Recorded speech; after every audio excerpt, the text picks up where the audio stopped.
नमो भगवते वासुदेवाय।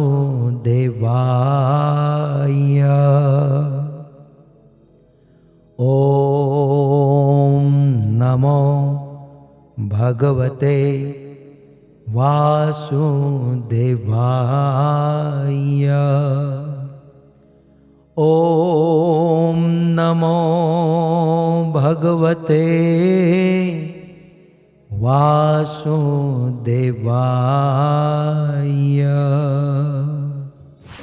जय जय श्री राधा रमण, जय जय नवल किशोर,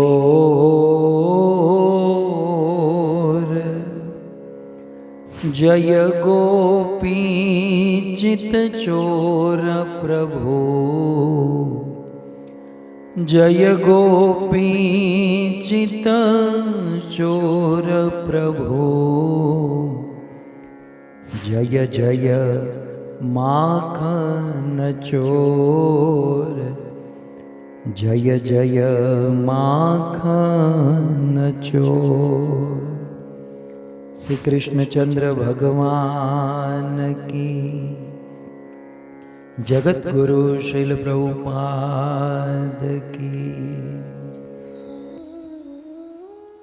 उपस्थित भगवत कथा अनुरागी पधारे हुए भक्त वृंद, इस सभा को परम सुशोभित करने वाले हमारे अंतर्राष्ट्रीय कृष्ण भावनामृत संघ इस्कॉन के वरिष्ठ भक्तगण, दूर दूर से, देश विदेश से, फेसबुक यूट्यूब आदि के माध्यम से इस कथा का श्रवण करने वाले समस्त श्रोतागण एवं आप सभी भक्तों का श्रीमद् भागवत कथा के तृतीय दिवस में पुनः एक बार हार्दिक स्वागत एवं आप सबके चरणों में हमारा प्रणाम। राधे श्याम। श्रीमद् भागवत गोपी गीत परिचय। कृष्ण के विरह में गोपियां रो रही हैं, आप देख ही रहे हैं। और रोते हुए गोपियों ने यह विरह गीत, जिसे हम गोपी गीत कहते हैं, यह सुंदर गोपी गीत गाया है। और यह गीत गाते हुए इस मोड़ पर पहुंची है, कृष्ण कृष्ण हमें आपकी बातें याद आ रही हैं। कृष्ण आपके विरह में हमें आपके वचन याद आ रहे हैं।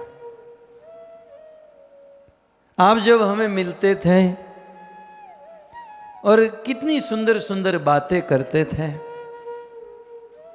ये बात सही है। कृष्ण कभी किसी गोपी से मिलते थे और कहते थे, गोपी आज मेरे घर पर एक ज्योतिष आए थे।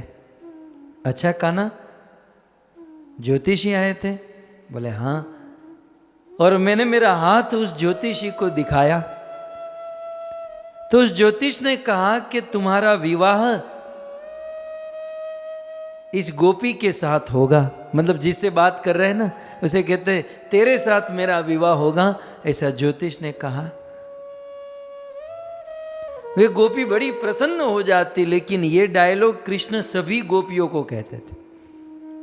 जो भी गोपी मिलती सबको कहते हैं, ज्योतिष आए थे और तुम्हारे साथ शादी होने की बात कर रहे हैं।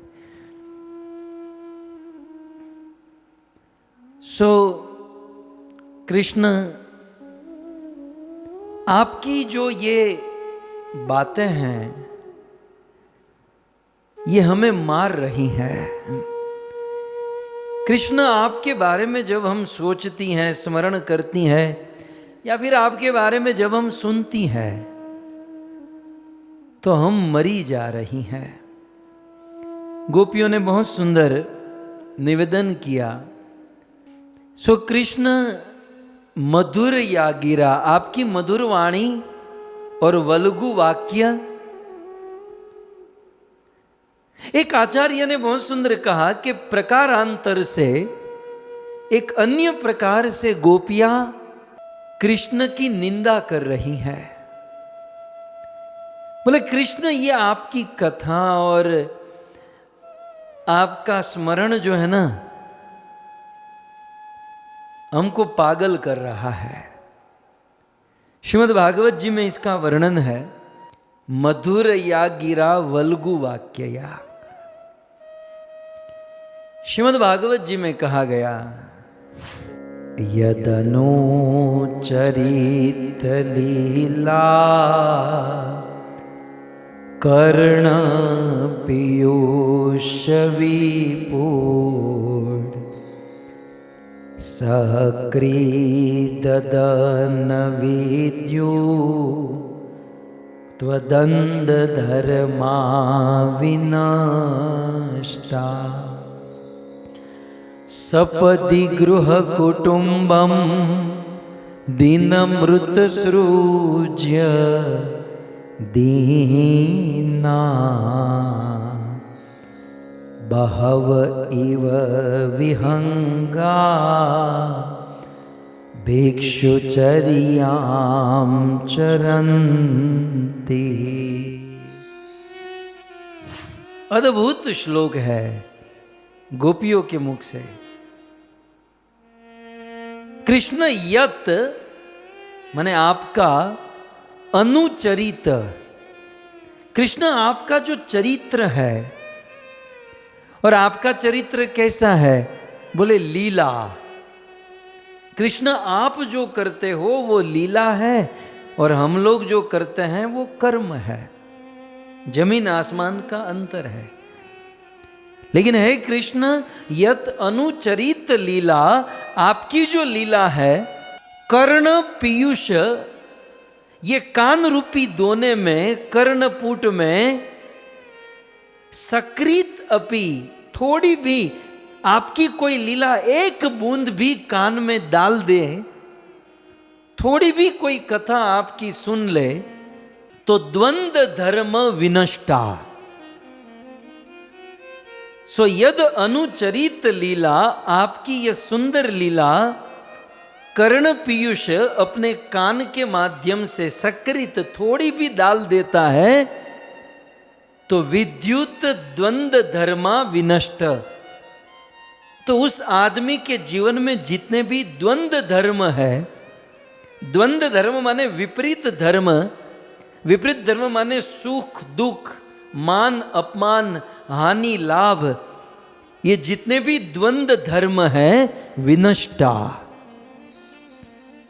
सकृत अपि, आपकी थोड़ी भी वाणी किसी के कान में चली जाए तो उनके जीवन से सुख दुख, हानि लाभ, मान अपमान, ये सब कुछ निकल जाता है।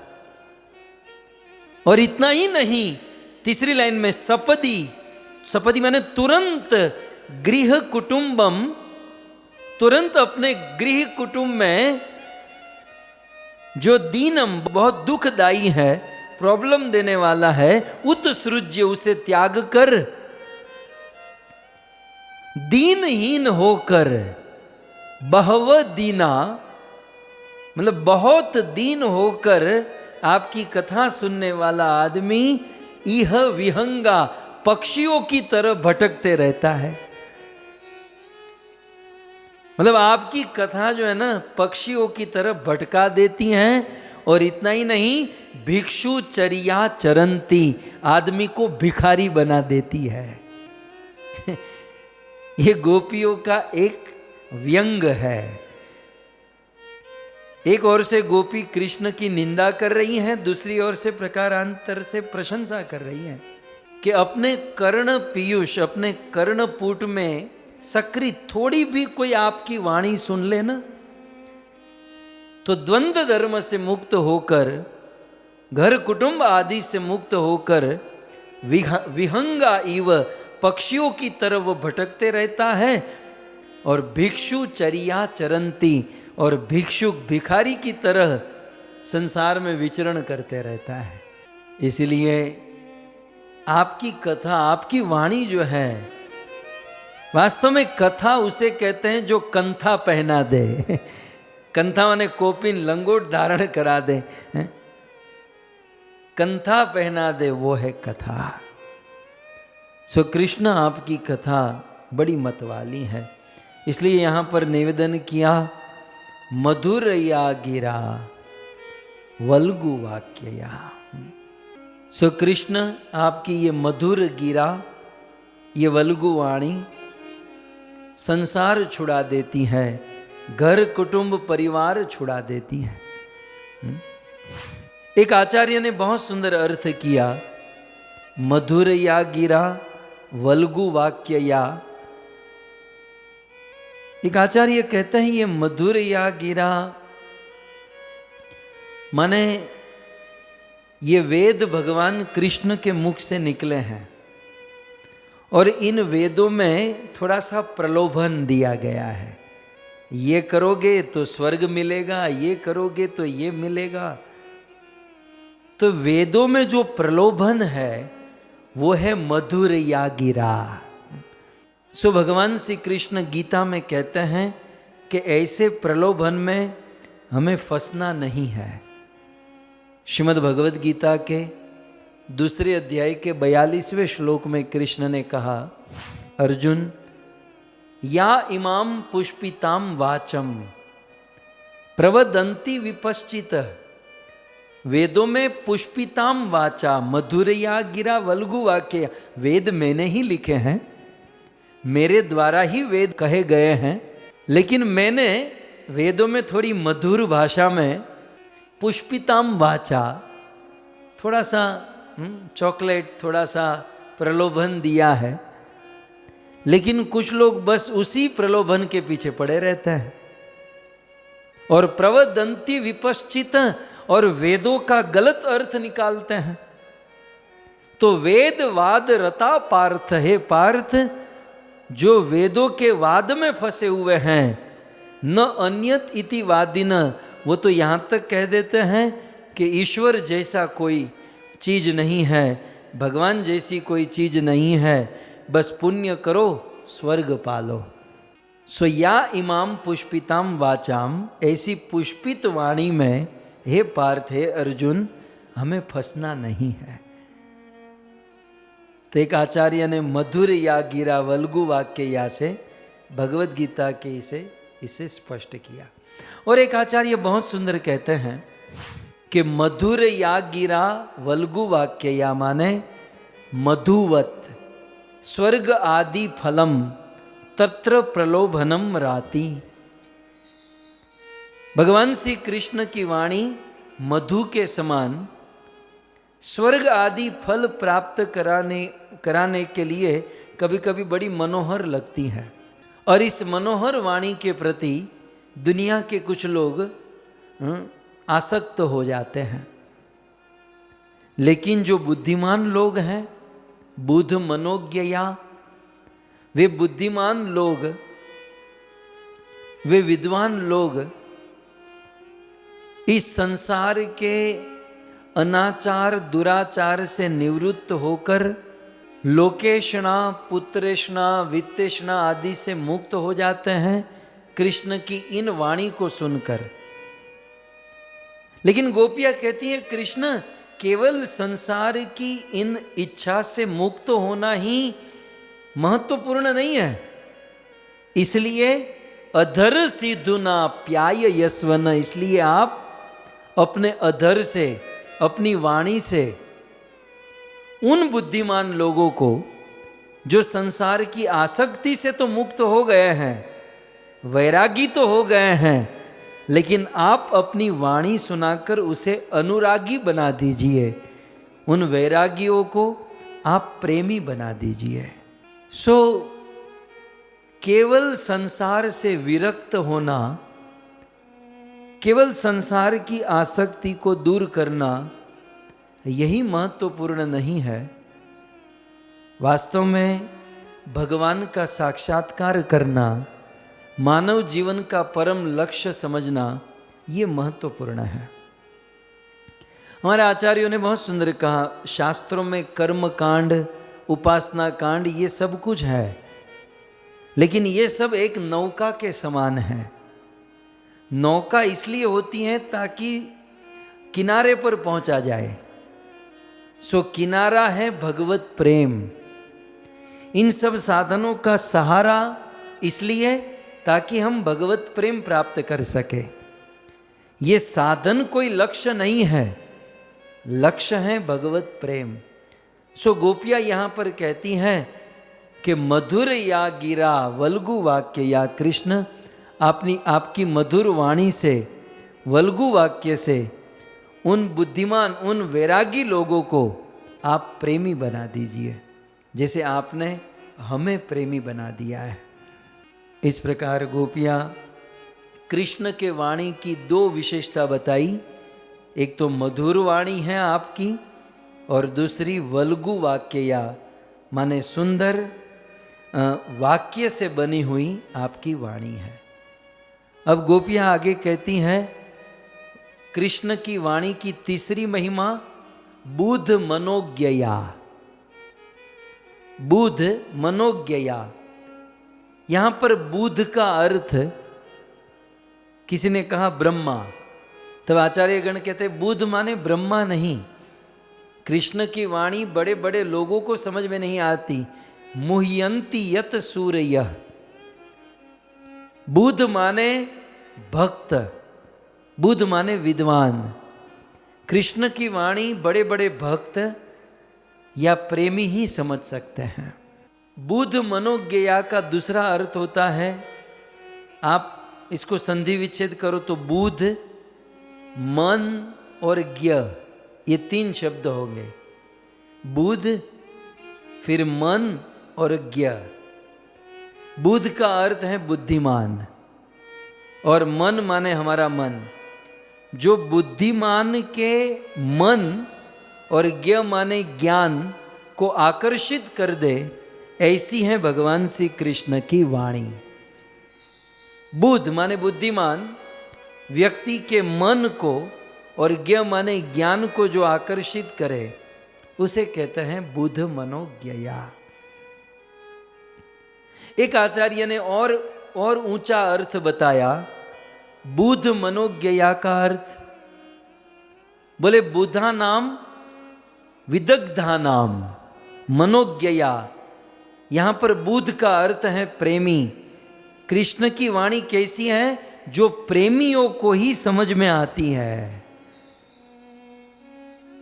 कृष्ण की वाणी प्रेमी को छोड़कर ध्यानी, तपस्वी, योगी, ज्ञानी ये पूर्ण रूप से नहीं समझ सकते। कृष्ण की वाणी को प्रेमी ही समझ सकता है। इसलिए बिल्वा मंगल और जितने भी रसिक प्रेमी संत हुए ना, ऐसे संतों ने कहा कि जो अरसिक हैं, जिनके हृदय में रस नहीं है, जिनके हृदय में प्रेम नहीं है, ऐसे भगवान से प्रेम नहीं करने वाले और जिनके अंदर रस नहीं है, ऐसे अरसिक लोगों के हाथों में मेरा ग्रंथ कभी न आए। ऐसे लोग मेरा ग्रंथ कभी न पढ़े, मेरी वाणी उनके सामने कभी प्रकट न हो। क्योंकि जो रसिक नहीं है, जो प्रेमी नहीं है, वो मेरी वाणी कभी नहीं समझ सकते। हमारा कितना सौभाग्य है कि भगवान की इस वाणी रसिक लोग सुन रहे हैं। तो जो रसिकों को समझ में आए, बुध मनोज्ञया का अर्थ है, बुध माने रसिक, प्रेमी, जो प्रेमियों को समझ में आती है, वो है कृष्ण की वाणी। और सच्चा प्रेमी कौन? कृष्ण की सच्चे प्रेमी हैं श्रीमती राधा रानी, गोपिया। सच कहें तो कृष्ण की वाणी का मर्म या राधा जानती है या ज़्यादा से ज़्यादा गोपियाँ जानती हैं। हम लोग तो दूर दूर तक फांफा मारते हैं। ये तो सौभाग्य है कि श्रीमती राधा रानी चैतन्य महाप्रभु बनकर आए और ये सब गोपियाँ रूप सनातन हमारे आचार्य के रूप में प्रकट हुए। उन्होंने हमें ग्रंथ दिया, कुछ अभ्यास कराया, तब जाकर हम लोग इन ग्रंथों को, इन वाणी को थोड़ी बहुत पकड़ पा रहे हैं। सो बुद्ध मनोज्ञया। एक आचार्य ने बहुत सुंदर अर्थ किया। गोपियों ने कृष्ण की वाणी की तीसरी महिमा बताई, कृष्ण आपकी वाणी बुद्ध मनोज्ञया। तो एक आचार्य ने अर्थ किया, बुद्ध माने अबुद्ध। हम लोग बोलते हैं ना कभी कभी लैंग्वेज में, ये अबुद्ध है या हम लोग अबुद्ध है। बुद्ध माने बुद्धिमान, अबुद्ध माने जिसमें कोई बुद्धि नहीं है। तो एक आचार्य ने अर्थ किया, अबुद्धा नाम अपि मनोज्ञयाम। जो अबुद्ध है, कृष्ण की वाणी जो अबुद्ध है, जो मूर्ख में भी मूर्ख है, उसे भी समझ में आ जाए तो किम पंडिता नाम, तो पंडितों के समझ में क्यों ना आए। तो किमुत पंडिता नाम। बुद्ध मनोज्ञया का पांचवा अर्थ एक आचार्य करते हैं कि बुद्धा नाम ज्ञानी नाम अपि मनोज्ञया।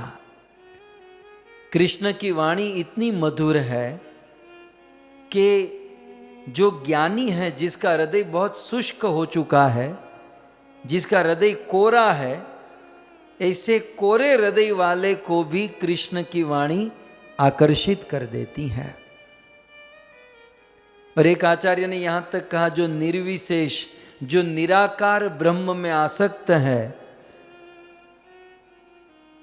कृष्ण की वाणी उन निर्विशेषवादियों को, निराकारवादियों को भी आसक्त कर देती हैं।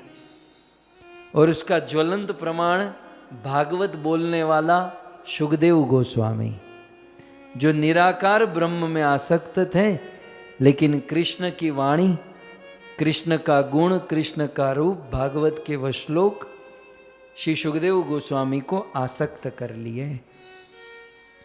सो कुल मिलाकर गोपियाँ कृष्ण की वाणी की महिमा बताती हैं कि हे कृष्ण, आपकी गिरा, आपकी वाणी मधुर है, वल्गु है और बुद्ध मनोज्ञया, बुद्धिमान को समझ में आती है और मूर्ख से मूर्ख व्यक्ति को भी समझ में आती है। श्री चैतन्य महाप्रभु ने इस श्लोक की बहुत सुंदर व्याख्या की है। किस शब्द पर बोला जा रहा है? बुद्ध मनोज्ञया, वल्गु वाक्यया, मधुर या गिरा। श्री चैतन्य महाप्रभु इस प्रथम लाइन की व्याख्या करते हुए श्रीमती राधा रानी के भाव में गाते हुए कहते हैं, कंठेर गंभीर ध्वनि नव घन ध्वनि जिनी जार गुण को कील जा आया तार श्रुति एक कणे डूबे जग तेर काणे पुन काण बाहुडी ना जा आया। गंभीरा में महाप्रभु अपने अंतिम समय में कृष्ण की वाणी का स्मरण करते थे। राधा रानी के उस महाभाव में श्री चैतन्य महाप्रभु कृष्ण की मधुर या गिरा, वल्गु वाक्य या बुद्ध मनोज्ञा के ऊपर कहते थे, कंठेर गंभीर ध्वनि। कृष्ण की वाणी कैसी थी? गंभीर वाणी थी। उनका कंठ, उनकी वाणी गंभीर थी। कैसी गंभीर थी? नवघन ध्वनि जिनी। जैसे आकाश में नए नए बादल बंध जाए, और जब आकाश में बादल बंधते हैं और जब मेघ गरजते हैं, तो मेघ के गर्जन के समान कृष्ण की गंभीर वाणी थी। और कृष्ण की वाणी में कितनी मिठास! कृष्ण की वाणी की मिठास इतनी थी कि कोयल भी लज्जित हो जाती थी। वैसे वाणी में कोयल का नाम सबसे पहले होता है, कोकिल, लेकिन कृष्ण की वाणी के गुणों के सामने कोकिल लजाए, कोयल भी लज्जित हो जाती थी, अरे बाप रे ये तो मेरे से भी अच्छा गा रहा है, लज्जा के मारे वहां से चली जाती थी। तार श्रुति एक कणे, कृष्ण की वाणी के एक शब्द से डूबे जग तेर काने, पूरा जगत डूब जाता और पुन कान बाहुडी ना जाए। और बारंबार कृष्ण को जिसने सुना है वो बारंबार कृष्ण को सुनने की इच्छा करता और कभी भी उनका मन नहीं भरता। चैतन्य महाप्रभु आगे कहते हैं, कृष्णे रजे शब्द गुणे, हरि ले आमार काणे, एबे ना पाय तृष्णाय,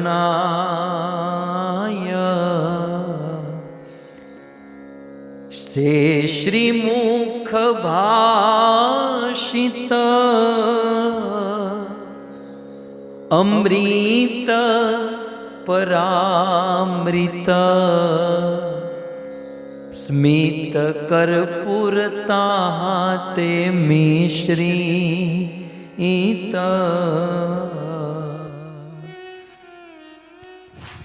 कृष्ण रज शब्द गुण है, कृष्ण के शब्द में जो गुण है, हरिले आमार काने,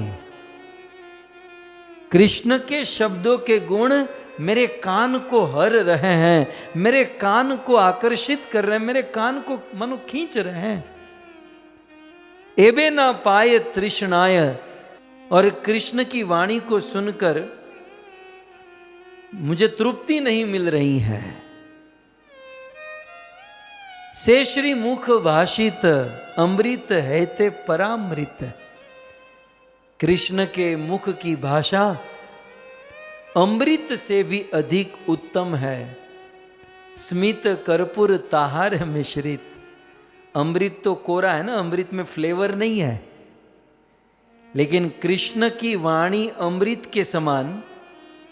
और केवल वाणी ही नहीं, वाणी के साथ साथ कृष्ण स्मित मंद मंद मुस्कुराते हैं, तो बोलते भी हैं और साथ साथ मुस्कुराते भी हैं। तो चैतन्य महाप्रभु कहते हैं कि बोलना अमृत है और कृष्ण का मुस्कुराना ये कर्पूर के समान, मतलब उसमें वो फ्लेवर डालते हैं। स्वर्ग का अमृत तुच्छ है, उसमें तो क्या कोरा अमृत है, कृष्ण की वाणी रूपी अमृत तो मतलब सुंदर फ्लेवर वाला कर्पूर मिश्रित अमृत है। और 30 पर भी महाप्रभु आगे कहते हैं, शब्द अर्थ दुई शक्ति, नाना रस करे व्यक्ति, प्रत्यक्ष रे नर्म विभूषित, से अमृतेर एक कण, कर्ण चकोर जीवन, कर्ण चकोर से ही आशे।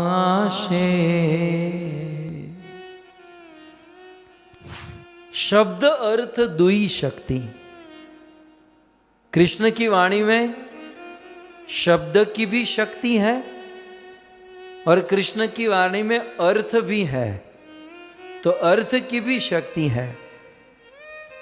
नाना रस करे व्यक्ति, अनेकों प्रकार का रस भरा हुआ है। प्रति अक्षरे नर्म विभूषित, कृष्ण की वाणी का प्रत्येक अक्षर बहुत सुंदर रूप से आभूषित है, विभूषित है। कृष्ण शब्द को भी आभूषण, ऑर्नामेंट, अलंकार पहनाते हैं। और उस अमृत का एक कण, जैसे मानो कृष्ण की वाणी चंद्रमा की चांदनी है और हमारे कान चकोर के समान है।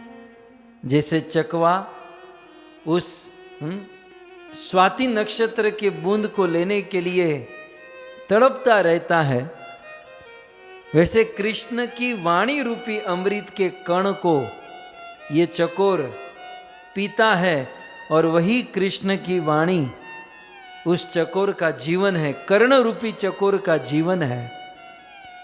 और मेरा कर्ण रूपी चकोर कृष्ण की वाणी की आशा से ही जीवित है। अंत में महाप्रभु ने बहुत सुंदर कहा, भाग्यवश कभू पाए, जिसका भाग्य है वो इस वाणी को पाता है, और अभाग्य जो अभागा है वो कभू नहीं पाए, वो कभी नहीं पाता। और न पाइले मरये पियास, और जो कृष्ण की वाणी को नहीं पाता उसका जीवन व्यर्थ ही नष्ट हो जाता है। सो इस प्रकार मधुर या गिरा वल्गु वाक्य या, श्री चैतन्य महाप्रभु ने भी कृष्ण की मधुर वाणी का निवेदन किया। भक्तों, जीव गोस्वामी ने श्रीमद् भागवत पर टीका लिखी। सबसे पहले टीका लिखी क्रम संदर्भ, फिर उनका मन नहीं भरा तो सोचा दूसरी टीका लिखूं, तो दूसरी टीका लिखी वैष्णव तोषिणी। सो वैष्णव तोषिणी में कृष्ण की वाणी के 21 गुण, कितने? गोपियों ने तो केवल 3 गिना है ना, मधुरया, वल्गु वाक्यया और बुध मनोज्ञया। गोपी के पास टाइम भी कहाँ था। सो गोपियों ने कृष्ण की वाणी के 3 गुण गिनाए, श्रीपाद जीव गोस्वामी ने कृष्ण की वाणी के 21 गुण गिनाए हैं। भक्तों, ये सब हमारे आचार्यों का धन है, ये आपको कहीं नहीं मिलेगा। हमारे आचार्यों ने समाधि में बैठकर इस धन को पिया है और हम सबको दिया है। श्रीपाद जीव गोस्वामी वैष्णव तोषिणी में लिखते हैं, कृष्ण की वाणी के 21 गुण। पहला गुण अति मधुर। अब इसकी व्याख्या करने जाएंगे तो इस पर एक 7 दिन की कथा हो सकती है। 21 गुण है वाणी के, कृष्ण की वाणी के 21 गुण। रोज 3-3 गुण को लेकर एक सत्र की कथा चल सकती है, आने वाले दिनों में सोचेंगे। लेकिन पहला गुण है अत्यंत मधुर। कृष्ण की वाणी का दूसरा गुण है स्वर विशेष, बिल्कुल नाप तोल कर स्वर कृष्ण का चलता है। किस समय पर, कौन से समय पर, किस सुर में, किस स्वर में बोलना। हमारा स्वर तो केवल एक ही लाइन में होता है एक ही सुर में हमारी वाणी चलती है, लेकिन ऐसा नहीं। किस समय स्वर को दबाना है, किस समय स्वर को ऊपर ले जाना है, तो स्वर विशेष, ये दूसरा गुण जीव गोस्वामी कहते हैं। थोड़ा बहुत हम भी सीख सकते हैं, कृष्ण जैसा तो कभी नहीं हो सकते, सोच भी नहीं सकते, लेकिन ये सब गुण है। कृष्ण की वाणी का तीसरा गुण है वर्ण विन्यास। कृष्ण की वाणी में वर्ण का विन्यास विशेष रूप से होता है। चौथा गुण है प्रेम मृदुलता। कृष्ण की वाणी में एक प्रेम भरा, प्रेम मृदुलता भरी होती है। 5वां गुण है दूसरों को रुचि देना, माने प्राणी मात्र, केवल मनुष्य नहीं, पशु पक्षी को भी रुचिकर लगती है कृष्ण की वाणी। कृष्ण की वाणी का 6ठा गुण है सुंदर पद समन्वितम। कृष्ण की वाणी का में जो पद होते हैं वो बहुत सुंदर रूप से समन्वित किए जाते हैं। कृष्ण वाणी का 7वां गुण आकांक्षा के सौष्ठव से युक्त होती हैं। 8वां गुण है योग्यता के सौष्ठव से युक्त। 9वां गुण है आसक्ति के सौष्ठव से युक्त। 10वां गुण है सुवंत, अर्थात तिरंग पद समूह कृष्ण की वाणी में है। 11वां गुण है अर्थज्ञ, जिसमें बहुत अर्थ है। 12वां गुण है मनोज्ञ। 13वां गुण है शब्द की अभिध्या से पूर्ण। 14वां गुण है शब्द की लक्षणा से पूर्व। 15वां गुण है व्यंजन वृत्ति से पूर्ण। 16वां गुण है रस से पूर्ण। 17वां गुण है भाव से पूर्ण। 18वां गुण है अलंकार से पूर्ण। 19वां गुण है अर्थ से पूर्ण। 20वां गुण है गांभीर्य से पूर्ण। और 21वां गुण है बुद्ध जन को आनंद प्रदान करने वाला।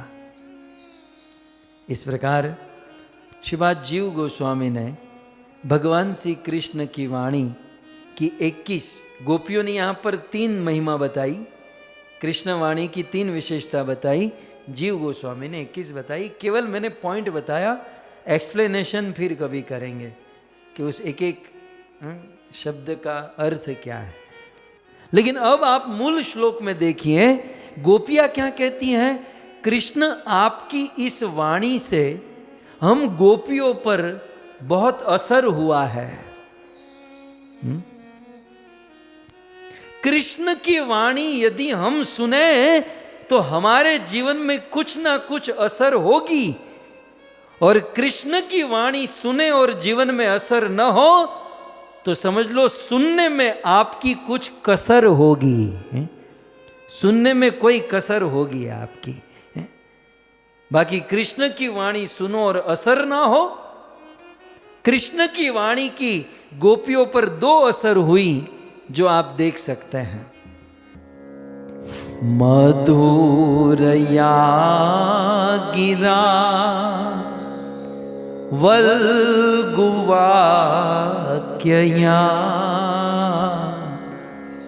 बुध मनो ज्ञया पुष्करे क्षण विधि करी रिमा वीरमुयते अधर से धुना प्यायस्वना।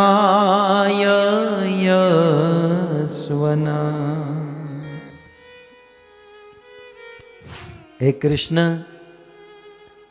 आपकी वाणी की हमारे जीवन में 2 असर हुई है। अब तो आप समझ ही गए होंगे ना श्लोक की जो रचना है, जो श्लोक में से छांट कर बाजू में लिखा है। कृष्ण की वाणी की गोपियों पर पहली असर क्या हुई?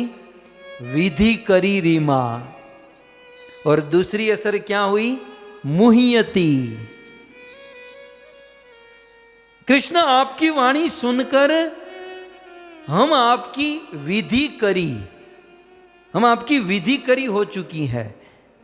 विधि करी का अर्थ होता है विधि माने स्वामी के द्वारा, मालिक के द्वारा विधि बनाई जाती है, रूल रेगुलेशन। और करी माने करने वाली, पालन करने वाली। मतलब स्वामी के द्वारा बनाई हुई विधि का जो पालन करे उसे विधि करी कहते हैं। तो दूसरे शब्दों में दासी, विधि करी माने दासी, स्वामी की बनाई हुई विधि को करी, करने वाली विधि करी, दैट मीन्स दासी। सो कृष्ण आपकी वाणी की हम पर असर हुई है। क्या असर हुई है? आपकी वाणी सुनकर हम आपकी विधि करी हो चुकी है, अर्थात हम आपकी दासी हो चुकी है। सो विधि करी शब्द से अर्थ हो गया, लेकिन इसमें एक शब्द जोड़ा गया इमा। विधि करी इमा। इमा माने इदम, इदम माने प्रत्यक्ष रूप से गोपी अपने आप को दिखा रही है कि इमा इस प्रकार से हम लोग आपकी दासी हो गई हैं, हम विधि करी हो गई हैं। अर्थात कृष्ण आपकी दासी ऐसी हो चुकी हैं कि अब आपके विरह में हम जी नहीं सकती। एक और दूसरा असर क्या हुआ कृष्ण की वाणी का? तो दूसरी लाइन में कहते हैं मुह्यति। आपकी वाणी सुनकर हम मोह में पड़ गई हैं। कृष्ण आपकी वाणी हमको मोह में डाल रही है। मोह का एक अर्थ यह भी होता है, मोह माने मूर्छित हो जाना। कृष्ण आपकी वाणी सुनकर हम मूर्छित सी हो रही है। या फिर दूसरा अर्थ, आपकी वाणी हमको नहीं सुनने मिल रही, आप तो छिप गए, आप तो अप्रकट हो गए, तो आपकी वाणी नहीं सुनने से हम लोग मुहियती माने मूर्छित हो रही है, छटपटा रही है।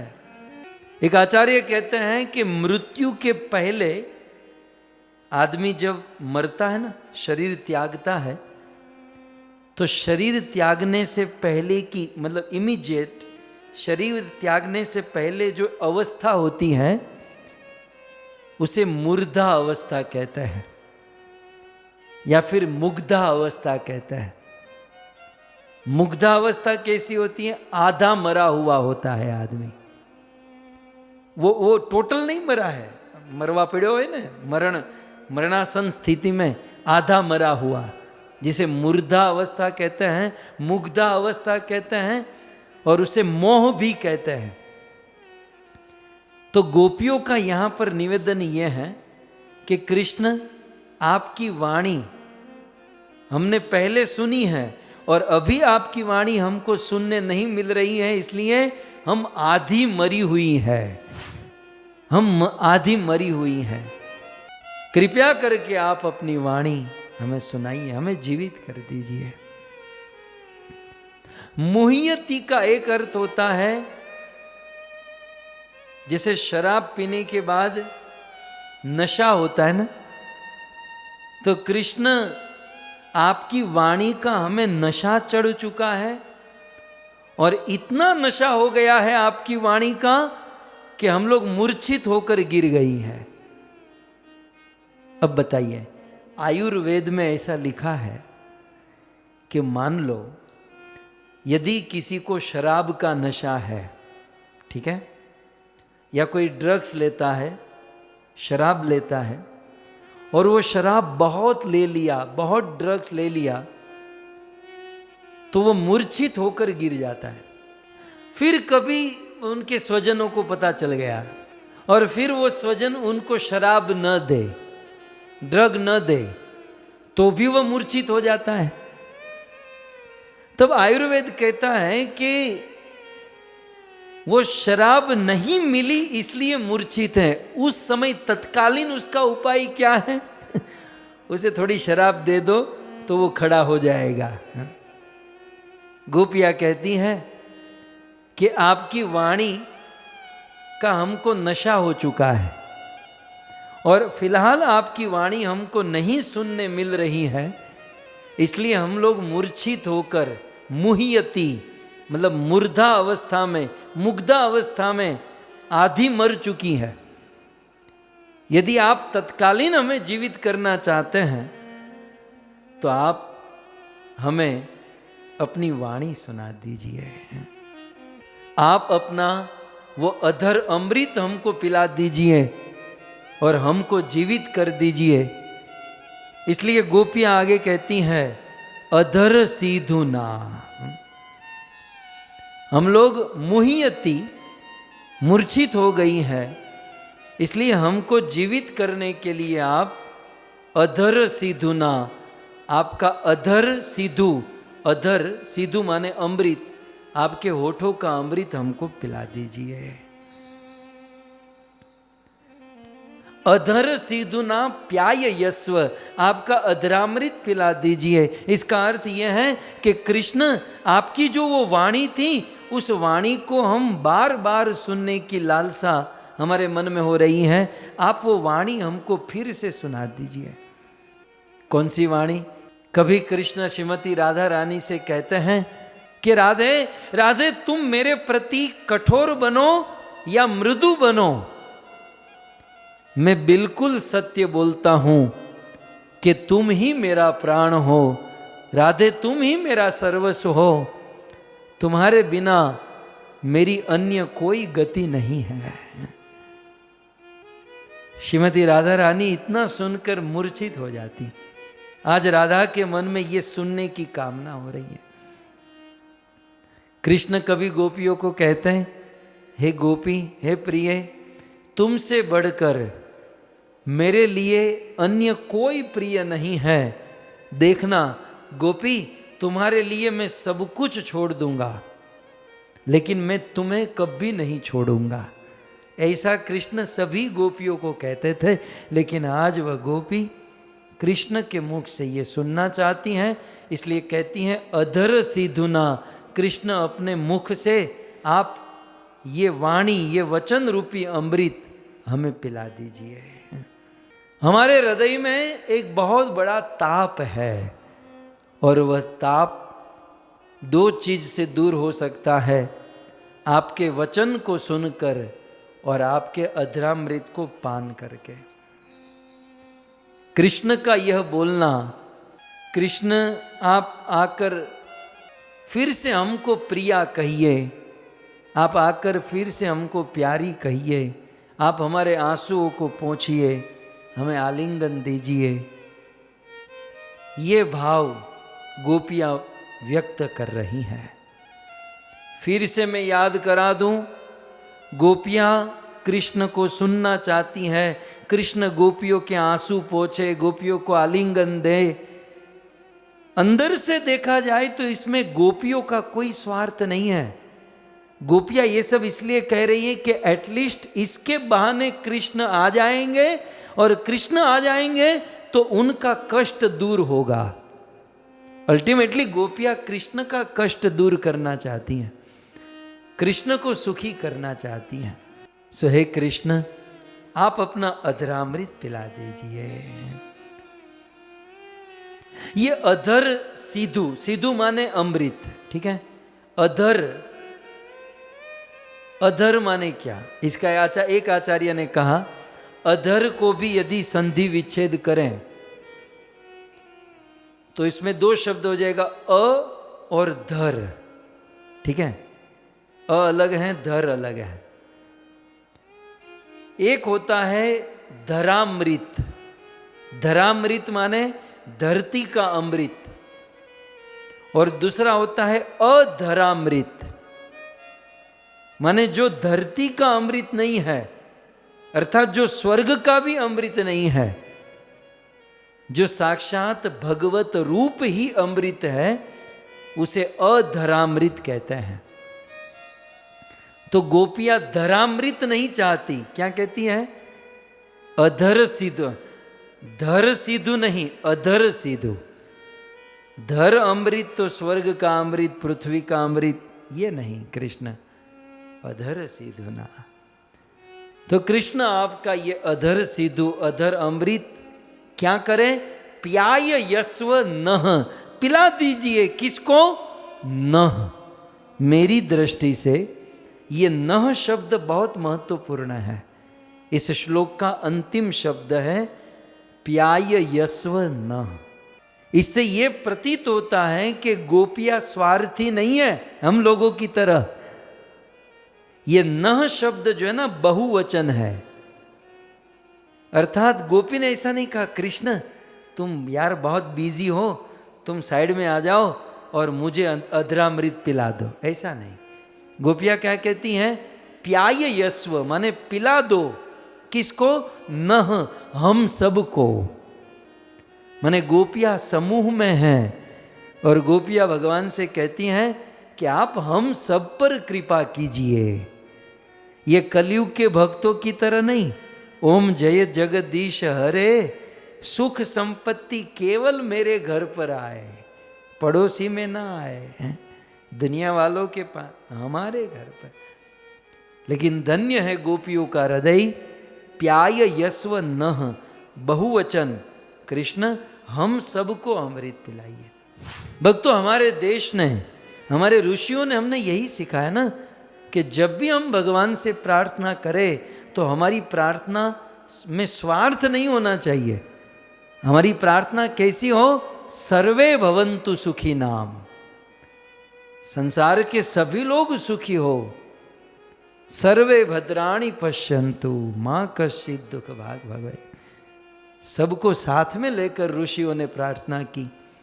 आज उन ऋषियों की ऋचा ये गोपियां है। सो गोपियाँ भी नह सबको साथ में लेकर प्रार्थना कर रही हैं।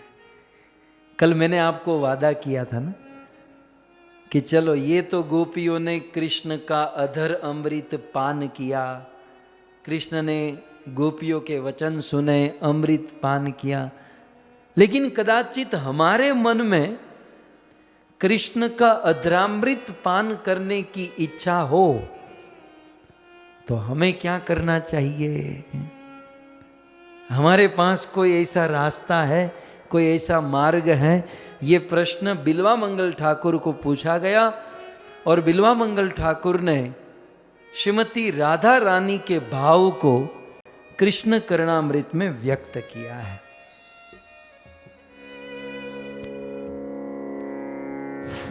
परियाचितामृत रसानि पदार्थ भंगी वल्गो निवल्गित विशाल विलोचनानि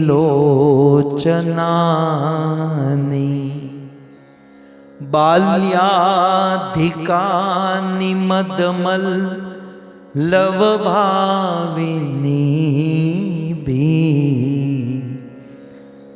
भावे लुठन्ति सुकृतां तव जल्पितानि। काम की बात अब आ रही है कि जो सौभाग्य गोपियों को मिला, राधा रानी को मिला। पहले तो समझिए कृष्ण का अधरामृत कैसा है। बहुत सुंदर। बिल्वा मंगल तो संस्कृत के विद्वान और भगवान जिनके हृदय में नाच रहे थे, बहुत सुंदर कहते हैं कृष्ण के शब्द कैसे हैं, मतलब कृष्ण का वाक्य समूह कैसा है। तो पहली लाइन में देखिए, परियाचितानि। परियाचितानि माने सिंचित। पेड़ में पानी डालते हैं ना आप लोग, तुलसी में जल सिंचन करते हैं ना, जैसे हम तुलसी को जल से सिंचित करते हैं, वैसे कृष्ण के प्रत्येक शब्द अमृत से सिंचित होते हैं। तुलसी जैसे पानी से सिंचित होता है, वैसे कृष्ण के शब्द अमृत से सिंचित होते हैं। तो यहां पर लिखा है परियाचितानि अमृत रसानी। अमृत रस के द्वारा भगवान श्री कृष्ण के प्रत्येक शब्द सिंचित है, माने कृष्ण के प्रत्येक शब्दों में अमृत रस भरा हुआ है।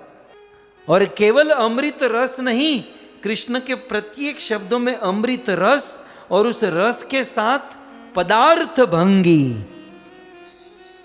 उस रस के साथ पद, अर्थ और भाव भंगी। कैसी भाव भंगी? कहते हैं वलगुनी वलगित विशाल विलोचनानी। एक तो कृष्ण वलगु स्मित। अब आप देखो बिल्वा मंगल ठाकुर ने कृष्ण के शब्द की महिमा, प्रत्येक शब्द अमृत रस से सिंचित है, उसके साथ सुंदर पद अर्थ है। इतना ही नहीं, उसके साथ कृष्ण की स्माइल है और स्माइल के साथ साथ विशाल विलोचनानी, कृष्ण की आंखें भी काम करती हैं। इससे मुझे इतना तो समझ में आता है कि जब भी हम कुछ बोलते हैं तो केवल शब्द ही मायने नहीं रखते हैं, शब्द के साथ साथ उसकी रचना, शब्दावली, पद, आपकी स्माइल और आपकी आंख, ये सब कुछ मायने रखता है। कृष्ण सब सिखाते हैं। मतलब जब भी हम बोलते हैं तो उसमें आंख का भी बहुत बड़ा काम होता है, स्माइल भी काम करती है। मुंह बिगाड़ कर कोई बोले तो कौन सुनता है? तो वलगुनी सुंदर स्मित है, स्माइल है, सुंदर आंखें हैं, आंखों के मतलब भाव भंगिमा है, और शब्द अमृत रस से सिंचित है। और उसमें भी कृष्ण तो कहते हैं तीसरी लाइन में, बाल्याधिकानी। कृष्ण के वाणी में चंचलता बहुत है। बाल्याधिकानी माने जैसे जैसे बालक, जैसे कैशोर अवस्था में चापल्य होता है, वैसे उसमें थोड़ी सी चंचलता भरी हुई है। जो चंचलता मदवल्लव, मदमत्त कर देती है, घायल कर देती है।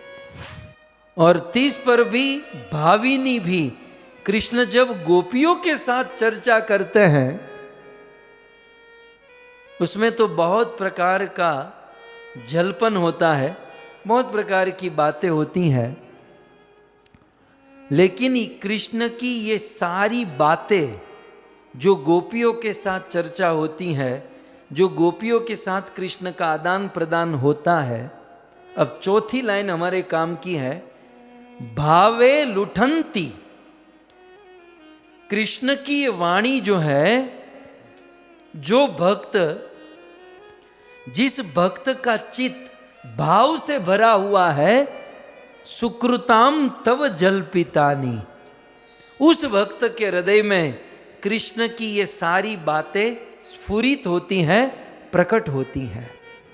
इसका अर्थ यह है, श्रीमती राधा रानी कहती हैं कि निर्जन स्थान में कृष्ण हमारे साथ जो चर्चा करते हैं, जो रस वार्ता करते हैं, वे दो प्रकार के हृदय में स्फुरित होती हैं। एक सुकृताम, आप चौथी लाइन में देखिए, सुकृताम, जिसने सुकृति की है, सुकृतिशाली लोगों के चित्त में कृष्ण की ये मधुर वाणी प्रकट होती है। अर्थात जो भाग्यशाली है उनके चित्त में कृष्ण की वाणी प्रकट होती है। बाकी दुर्भाग्यशाली लोग केवल संसार की वार्ता में पड़े रहते हैं, फलानी ने ये किया, फलाना ने वो किया। संसार की वार्ता में पड़ा हुआ आदमी दुर्भाग्यशाली है। लेकिन सुकृतिशाली जीव के हृदय में कृष्ण की ये वाणी प्रस्फुरित होती है। आप कहोगे सुकृतिशाली किसे कहते हैं? जो भगवान और भगवान के शुद्ध भक्त की सेवा करते हैं वो सुकृतिशाली है। अर्थात कृष्ण का ये अमृत, अधरामृत यदि चाहते हैं तो भगवान और भगवान के शुद्ध भक्तों की सेवा करनी पड़ेगी। एक और श्रीमती राधा रानी क्या कहती हैं? भावे लुठंती। दूसरा, कृष्ण की ये वाणी, कृष्ण का ये अधरामृत किसको प्राप्त होगा? जिस भक्त का हृदय भावे लुठंती, गोपी भाव में, गोपी भाव से आक्रांत है। जिस भक्त का हृदय गोपी भाव से भरा हुआ है, उस भक्त के हृदय में कृष्ण का ये अधरामृत प्रकट होगा। तो ये बड़ा महत्वपूर्ण शब्द है, सुकृताम और भावे लुठंती। सुकृतिशाली को ये सौभाग्य मिलेगा हम लोगों में से, और जो जिसके हृदय में गोपी भाव है उसे ये रस प्राप्त होगा। गुरुदेव निवेदन करते हैं कि यहाँ पर गोपी भाव की बड़ी महिमा है। यहाँ पर गोपी बनने की महिमा नहीं है, गोपी भाव की महिमा है। कई बार कुछ लोग बाहर से तो गोपी हो जाते हैं लेकिन अंदर से गोपी भाव नहीं होता। इसे सहजिया कहते हैं, इसे नाटक कहते हैं। फिर भी माताएं स्त्रियां गोपी ड्रेस पहने, गोपी बने, ये तो फिर भी अच्छा लगता है। लेकिन कुछ पुरुष होकर गोपी ड्रेस पहनते हैं और अपने आप को गोपी मानते हैं, ये ठीक नहीं है। ये तो दिखने में भी अच्छे नहीं लगते। हमको गोपी के वस्त्र नहीं पहनने हैं, गोपी के कपड़े नहीं लेने हैं, हमको गोपी का भाव लाना है। गोपी भाव जिसके हृदय में होगा वही कृष्ण का ये रस, ये अमृत प्राप्त कर पाएगा। और हम जिस परंपरा में हैं, हमारे आचार्यों ने यही सिखाया और हमारे आचार्यों ने जीवन भर यही किया। षड गोस्वामी के विषय में षड गोस्वामी अष्टकम में बहुत सुंदर लिखा है। गोपी भाव की चर्चा करते हुए कहते हैं, त्यक्त्वा तूर्णम शेष मंडलपति श्रेणीं सदा तुच्छव भूत्वा दीन गणेश को करुणया कोपी न कंथाश्रितो गोपी भावरसा मृताब्धि लहरी कल्लोलमग्नोर्मुहुः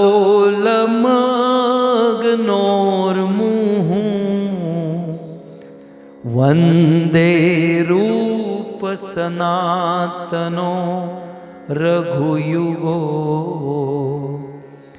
श्री जीव गोपालको।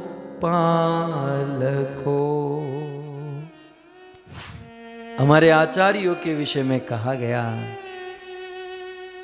त्यक्त्वा तूर्णम तुच्छवत त त त। ये हमारे रूप सनातन रघुनाथ कौन थे? देखो, जिसके पास कुछ नहीं होता और छोड़ना, अब जिसके पास है ही नहीं वो क्या छोड़ेगा? एक आदमी था, पूछा गया आप कौन? मैं ब्रह्मचारी। तू ब्रह्मचारी नहीं, तुझे किसी ने लड़की दी ही नहीं है, है? लाचारे ब्रह्मचारी बोल। बाकी यदि कोई लड़की देता तो तू कब का शादी कर लिया होता। तो लाचारे ब्रह्मचारी होना बड़ी चीज नहीं है। जिसके पास बहुत कुछ है और उसे छोड़ना, ये बड़ी बात होती है। हमारे आचार्य कौन थे? अशेष मंडलपति। अशेष माने मंडल माने राज्य, स्टेट।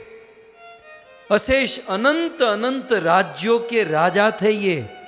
लेकिन उन अनेकों राज्यों को, अनेकों देश को सदा सदा के लिए त्यक्त्वा तूर्णम तुच्छवत, घास के तिनके की तरह तुच्छ के समान उसने त्यक्त्वा त्याग दिया।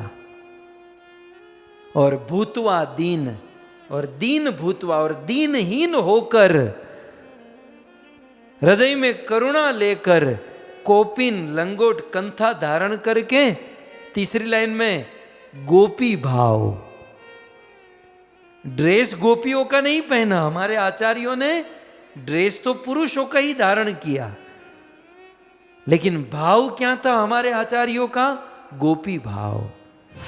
सो कोपिन कंथाश्रितो, कोपिन और कंथा धारण करके गोपी भाव रसामृताब्धि लहरी, वे रात दिन 24 घंटा गोपी भाव में रहते थे और गोपी भाव में मग्न रहकर कृष्ण के इस रस का प्याय यस्वन, इस अधरा अमृत का पान करते थे। ये तो हुआ अंदर की बात। ये गोपी भाव भी जो है ना, ये अंदर की बात, अंदर छिपा कर रखना चाहिए। सबको दिखा कर नहीं फिरना है, मैं गोपी हूं, मैं तो गोपी भाव में हूं, मैं माधुर्य में हूं, तू किस में है? ये कोई चर्चा का विषय नहीं है। हमारे आचार्य ये सब अंदर रखते थे। और बाहर से क्या करते थे? आचार्यों के बाहरिक वर्णन किया गया। संख्या पूर्वक नाम गान नति भी कालावसानी कृतो निद्राहार विहार कादि विजितो चात्यंत्य दीनो चयो राधा कृष्ण गुण स्मृते मधुरिमा नंदेन सम्मोहितो वंदे रूप सनातनो रघुयुगो श्री जीव गोपालको।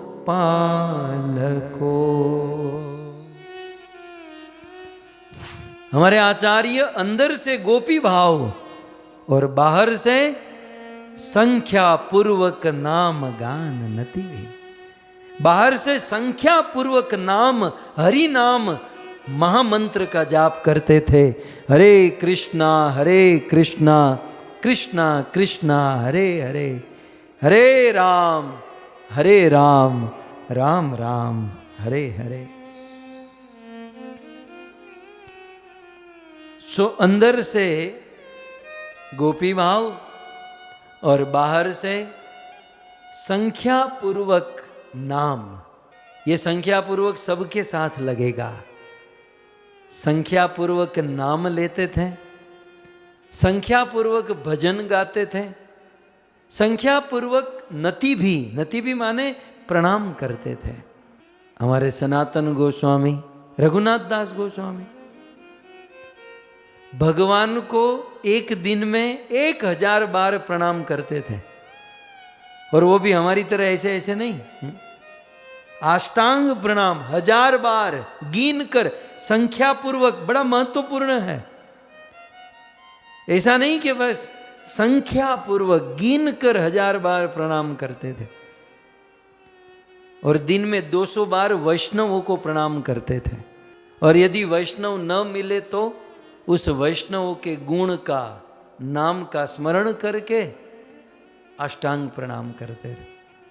उनके विषय में कहा गया अनंत गुणेर, अनंत गुण रघुनाथे की करीबे लेखा, रघुनाथेर नियम जैसे पाषाणेर रेखा। इन आचार्यों का नियम पत्थर में लकीर के समान होता था।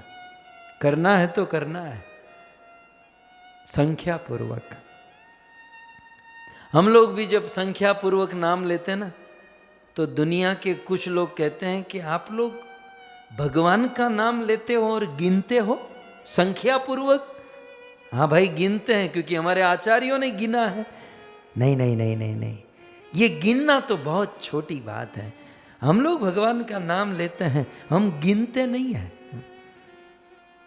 तब उन लोगों को कहना चाहिए कि आप जब किसी से पैसे लेते हो तो गिनते हो। हाँ वो तो गिनते हैं, बिना गिने कैसे चलेगा। हाँ? मतलब आप दूसरों से पैसे लेते हो तो गिन कर लेते हो। इसका मतलब ये है कि आप पैसों को वैल्यू देते हो। राइट? आपके मन में पैसे की वैल्यू है, इसलिए आप उसे गिन कर लेते हो। हमारे मन में भगवान के नाम की वैल्यू है, इसलिए हम इसे गिन कर लेते हैं। भाव यही है कि यह नाम धीरे धीरे बढ़े, कम न हो, इसलिए संख्या पूर्वक नाम गान नति भी। कई बार अब यहाँ नीचे लिखा है ना, श्रीमद् भागवत 346 कथा। ये भी एक गिनना ही हुआ ना, संख्या हुई ना। कुछ लोगों को इससे भी बड़ी प्रॉब्लम होती है कि ये 346 लिखने की क्या जरूरत है। अब आचार्यों ने ही संख्या पूर्वक किया यहाँ पर, तो ये गोविंद टीवी लिखते हैं, इसमें प्रॉब्लम क्या है। चलो ना, संख्या समझ में पता होगी तो दिन भर दिन हम आगे की ओर बढ़ेंगे। अब जब हमारी संख्या ही नहीं पता है कि कितनी माला, अब कलयुग की जीव आलस प्रमाद की ओर आगे बढ़ता है, तो कहीं संख्या कम न हो जाए, इसी उद्देश्य से हमारे आचार्यों ने गिना है। और हमें भी इसी उद्देश्य से गिनना चाहिए, नहीं दिखावे के कारण। सो अंदर से गोपी भाव और बाहर से हरि नाम। और इसी में कालावसानी कृतो, इसी में उनका सारा काल, सारा समय बीतता था। और फिर क्या करते दूसरी लाइन में, निद्रा, आहार, विहार आदि विजितो, निद्रा को जीत चुके थे, आहार को जीत चुके थे, विहार को जीत चुके थे। एक बात कहूं, ये हम में से कई बार कुछ लोग बहुत उपदेश झाड़ते हैं, कुछ लोग तो मेरे सामने बहुत उपदेश देना चाहिए कि प्याज लहसुन मत खाओ, ऑनियन गार्लिक नहीं खाना चाहिए, शराब नहीं पीनी चाहिए, ये नहीं करना चाहिए, वो नहीं करना चाहिए। सच कहें तब मेरे मन में एक ही भावना आती है, यार दूसरों को तो उपदेश देते हैं, ये मत खाओ वो मत खाओ, ठीक है, लेकिन सबसे पहले तो वो उपदेश हमको लागू पड़ता है कि चलो हमने ऑनियन गार्लिक छोड़ दिया, नशा छोड़ दिया, लेकिन ज्यादा खाना थोड़ी छोड़ा है, ज्यादा सोना थोड़ी छोड़ा है। दूसरों को नियम सिखा रहे हो, पहले अपने नियम का तो ध्यान रखो, है ना। मैं जब भी ये बोलता हूं ना, सबसे पहले मुझे यही होता है कि अब उपदेश तो झाड़ रहा हूं, लेकिन हमारी सेंसेस थोड़ी ना कंट्रोल में है, क्योंकि हमें केवल इतने से काम थोड़ी होने वाला है। यहां कहते हैं निद्रा विजितो, हमको हमारी निद्रा को कंट्रोल करना है, भोजन को कंट्रोल करना है, विहार माने समाज संसार में जो हम फंसे हुए हैं, धीरे धीरे उनको भी कंट्रोल में करना है। न तो ये कुछ कंट्रोल हुआ है और हम लोग लग पड़ते हैं कि दूसरों को उपदेश देने के लिए। सो हमें धीरे धीरे करके ये भी दूसरों को कहते हैं कि चाय कॉफी मत पियो, ये मत खाओ वो मत खाओ, और खुद का पेट मटके की तरह, एक मटका भी ठीक है, 2-5 मटका आ जाए, खुद का कोई कंट्रोल में नहीं है और दूसरों को उपदेश झाड़ते हैं। सो कभी कभी अपने गिरिबान में भी झांक कर देखना चाहिए कि केवल 2-3 नियम पालन कर लेने से मैं कोई बहुत बड़ा तो नहीं हो गया ना, हमें भी अभी बहुत कुछ कंट्रोल करना है। तो कई बार हमें ऐसा भ्रम होता है कि हम तो सारे नियम फॉलो करते हैं, नहीं करते। भोजन कंट्रोल, यदि भोजन कंट्रोल होता ना तो भजन में कभी प्रॉब्लम ना होता। ये भजन में प्रॉब्लम इसलिए है क्योंकि भोजन कंट्रोल में नहीं है, हमारी निद्रा कंट्रोल में नहीं है, हमारा विहार कंट्रोल में नहीं है। ये विहार का मतलब क्या है जानते हैं? निद्रा तो समझ में आ गया, निद्रा विजितो, निद्रा को विजय करना है। आहार, आहार भी समझ में आ। विहार का मतलब क्या है? विहार माने फेसबुक, विहार माने व्हाट्सएप, है ना, राशि भी एक है, विहार और व्हाट्सएप है। विहार माने सोशल मीडिया, टीवी, वीडियो, ये सब विहार में आता है। विजी तो उसे भी कंट्रोल करना है, केवल दूसरों को उपदेश नहीं झाड़ना है, अपना भी देखना है ना। सो निद्रा आहार विहार विजितो, इस प्रकार से निद्रा को वश में करे, आहार को वश में करे।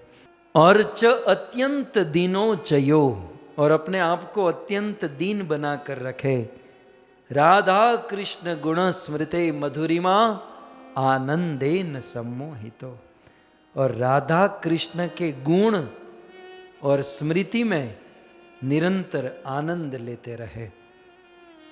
ऐसे हमारे आचार्य बाहर से विहार करते थे।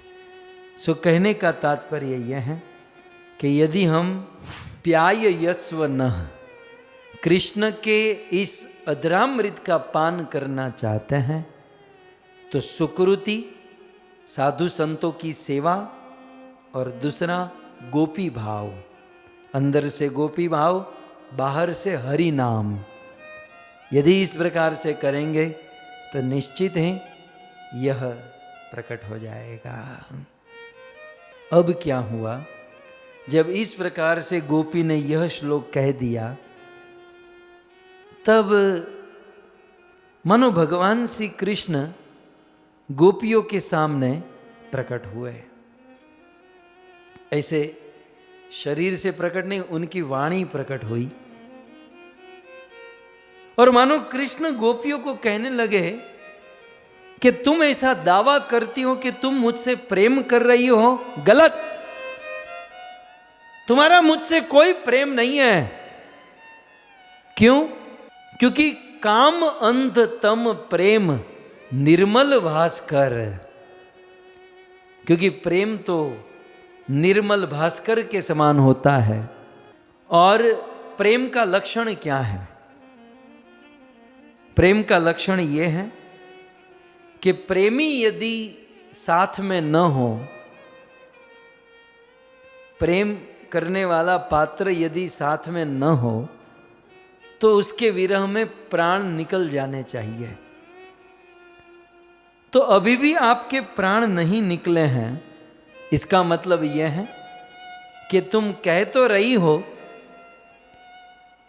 कि हम आपसे प्रेम करती हैं, लेकिन तुम्हारा प्रेम है नहीं। जैसे समुद्र में, जल में, पानी में अनेकों प्रकार के जीव रहते हैं। मगरमच्छ पानी में रहता है, कछुआ भी पानी में रहता है, मछली भी पानी में रहती हैं। अनेकों जीव पानी में रहते हैं, लेकिन पानी से वास्तविक प्रेम किसका? मगरमच्छ का, क्रोकोडाइल का? नहीं। क्यों? क्योंकि मगरमच्छ को, क्रोकोडाइल को पानी से बाहर कर दोगे तो भी वह जी जाएगा, है ना। मगरमच्छ पानी में भी जी लेता है, पानी के बाहर भी जीता है। इसका अर्थ यह हुआ कि पानी में रहता तो है, लेकिन पानी से प्रेम नहीं है। एक कछुआ भी पानी में, जल में रहता है, लेकिन कछुए का जल से प्रेम नहीं है, क्योंकि वो जल के बाहर भी जी जाता है। लेकिन हां, मछली का जल से वास्तविक प्रेम होता है। क्यों? क्योंकि मछली को यदि जल से बाहर निकाल दो तो वह जल के विरह में छटपटाने लगती है। जैसे ही जल से दूर होती है तो तड़पती है, और तड़पते हुए अपने प्राण को त्याग देती हैं। इससे सिद्ध होता है कि मछली का जल से प्रेम है। भक्तों, गर्व लेने वाली बात है, हमारा जन्म उस देश में हुआ है जिस देश में बचपन से ही यह प्रेम का प्रकरण सिखाया जाता है। छोटे छोटे बच्चों को पढ़ाया जाता है, मछली जल की रानी है, जीवन उसका पानी है, हाथ लगाओ तो डर जाएगी, बाहर निकालो मर जाएगी। बचपन में ये सीखें, मरते मरते ये समझ में आ जाए तो जीवन धन्य हो जाएगा। जल से सच्चा प्रेम मछली का है। कहते हैं मछली को जल से आप निकाल दो ना, उस जल से दूर करके आप मछली को कुछ भी दे दो, कुछ भी, उस मछली को झूले पर झुलाओ, रसगुल्ला खिलाओ, टीवी दिखाओ, एरोप्लेन में घुमाओ, मछली को कुछ नहीं सुहाएगा। उसे केवल एक ही चीज चाहिए, जल, पानी। पानी में डालोगे तो वो सुखी होगी, पानी से निकाल दो तो वो तड़पेगी और तड़प तड़प के अपना प्राण त्याग देगी। मानो कृष्ण गोपियों से कहे कि तुम दावा करती हो कि तुम मुझसे प्रेम कर रही हो, गलत। प्रेम तो मछली का जल से होता है कि मछली को जल से दूर करो तो वो मर जाती है। और आज मैं तुमसे दूर हो गया हूं तो तुमको मर जाना चाहिए, तुम अभी भी जीवित हो, मतलब गोपियों तुम मुझसे प्रेम नहीं करती हो, तुम्हारा मुझसे प्रेम नहीं है। यदि प्रेम होता तो तुम जीवित कैसे रहती? यदि प्रेम सच्चा प्रेम होता तो तुम जीवित कैसे रहती? तब गोपियां कहती है, कृष्ण आपके विरह में हम कब की मर गई होती, लेकिन आपके विरह में हमको जिला रही है आपकी कथा। कृष्ण आपकी कथा हमको जिला रही। तव कथामृतम तप्त जीवनम,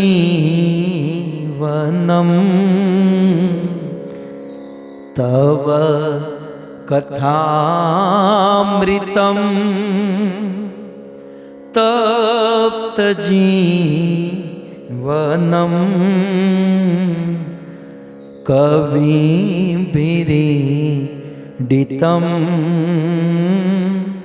कल्मषापहम् श्रवणमङ्गलम्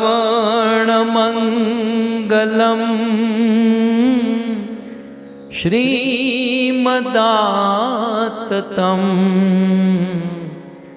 श्रवणमङ्गलम्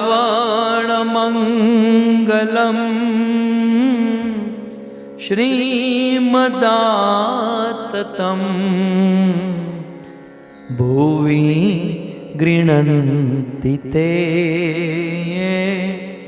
भूरिदा जना।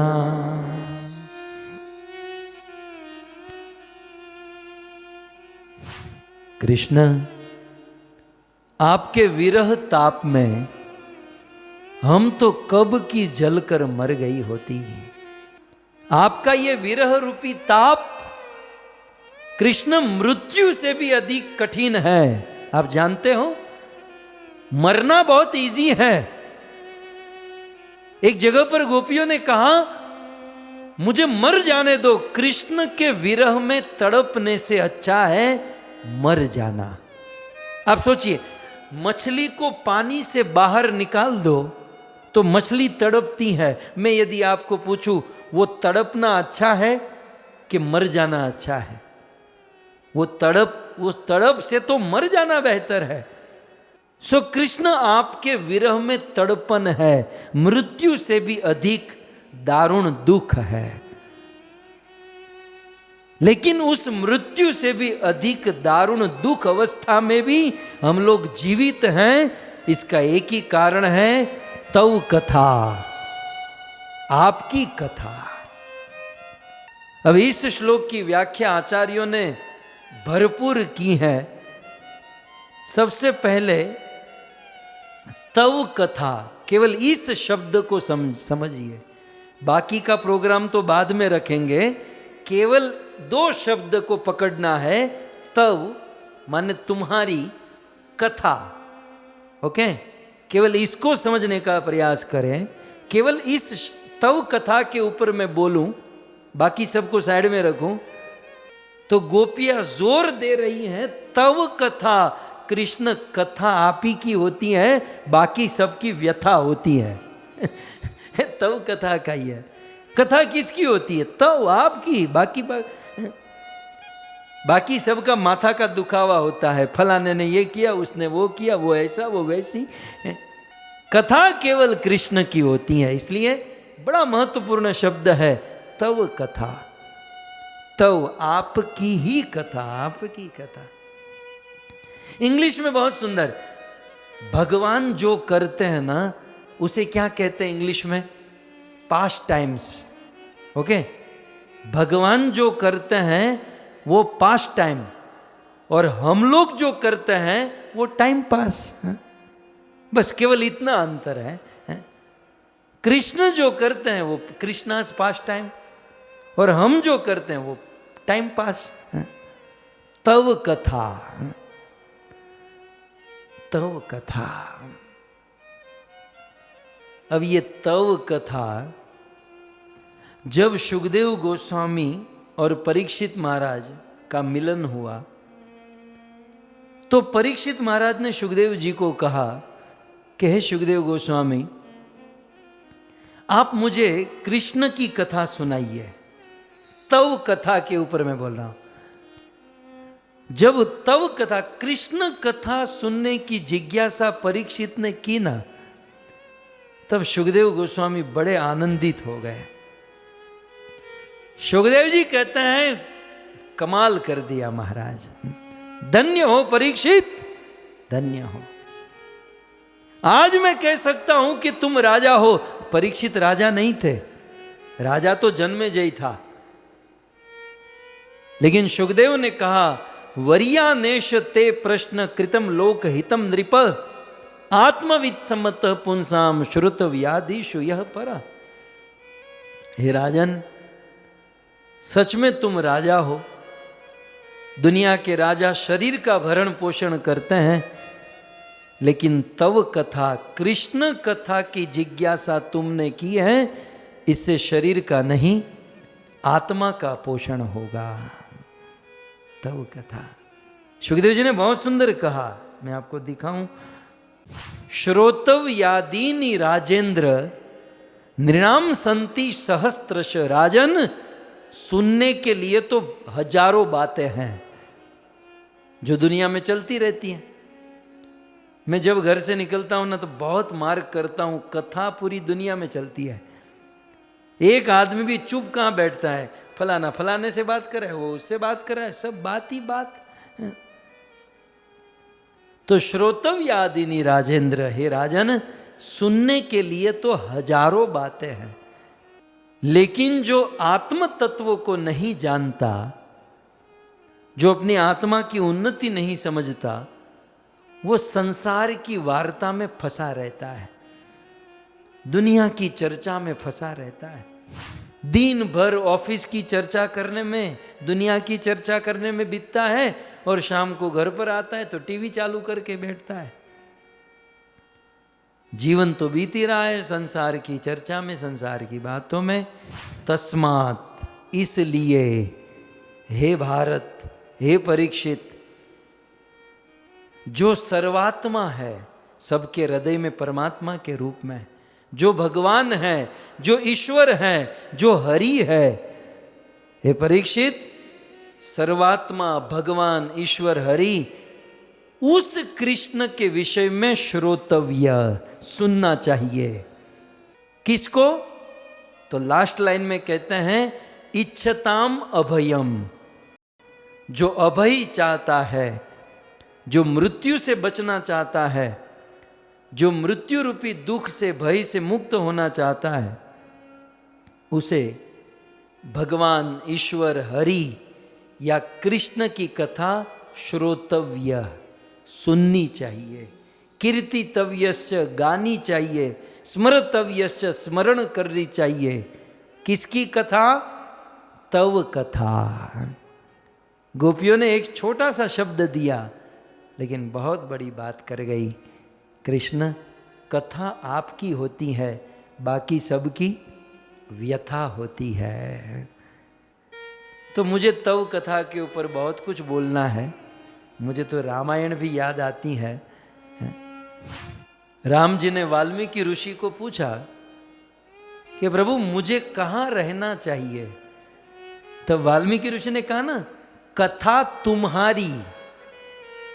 तव कथा, वाल्मीकि ऋषि ने भी यही कहा, तुम्हारी राम, तुम्हारी कथा। जिनके श्रवण समुद्र समाना, कथा तुम्हारी सुभग सरी नाना। होई निरंतर होई न पूरे, तिनके ही तुम कहूं गृह रूरे। तव कथा। सो समय हो चुका है। तव कथा के ऊपर आप अपना मन रखिएगा। कल यहाँ से शुरू करेंगे और फिर गोपियों का ये आंसर, ये उत्तर है कि कृष्ण आपके विरह में भी हम जी रही हैं, तो आपकी कथा सुनकर, और कथा की क्या क्या महिमा है हम लोग विस्तार से सुनेंगे। सो आप सभी भक्त बने रहिए।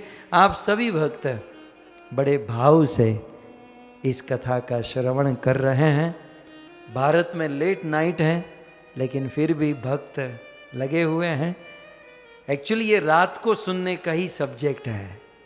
दिन को क्या है, बहुत ये होता है, और संख्या भी कम है तो अच्छा है, क्योंकि बहुत फिल्टर होकर श्रोता बैठे हैं, बड़े फिल्टर होकर गोपी गीत की जिसकी योग्यता है वही सुन रहे हैं। सो आप सभी भक्तों को धन्यवाद। बड़े धैर्य से इस कथा का आप सब श्रवण कर रहे हैं। सो बहुत धन्यवाद। आइए जय जयकार के साथ हम आज के सत्र का विराम करें। ग्रंथराज श्रीमद् भागवतम महापुराण की, श्री कृष्ण चंद्र भगवान की, जगत गुरु श्री प्रभुपाद की, निताय गौर प्रेमानंदे। जय जय श्री राधे जय जय श्री राधे, जय जय श्री राधे श्याम।